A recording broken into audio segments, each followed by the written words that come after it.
सिंध जा गयूर साथियों, अस्सलाम वालेकुम। जी सन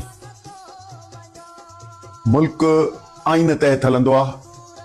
47 जो मुल्क ठहियो, जंहिंमें अॼु जेको असां वटि आख़िरी आइन आहे, जंहिंमें 27 तरमीमूं थी चुकियूं आहिनि, उन तहत ते ही मुल्क हले पियो।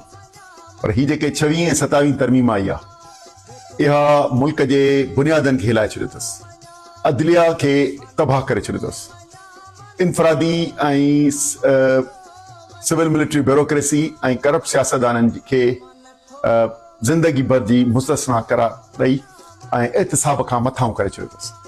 अहिड़े क़िस्म जी डिक्टेटराना हुकुमरानी, जंहिंमें आम माण्हूअ खे इंसाफ़ न मिले ऐं अदलिया तबाह थिए। अवामी जेका सुप्रीमेसी आहे, उहा थींदी आहे पार्लियामेंट जे ज़रिए, सबक़त या बालादस्ती।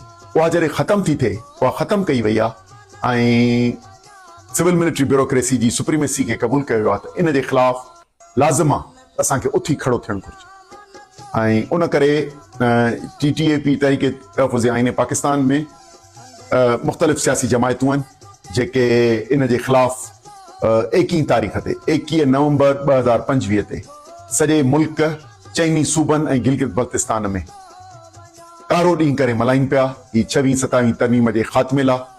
तव्हां सभिनी खे गुज़ारिश आहे त नौजवान, वकील, शागिर्द, ओरियत, अवाम निकिरी इन में असां सां यकजहती जो साथ ॾियो, त जीअं मुल्क ते ही जेके आइनी ग़ुलामी असांखे विधी वई आहे ऐं अदलिया खे तबाह कयो आहे, इन्हनि तरमीमुनि खे ख़तमु करे सघूं।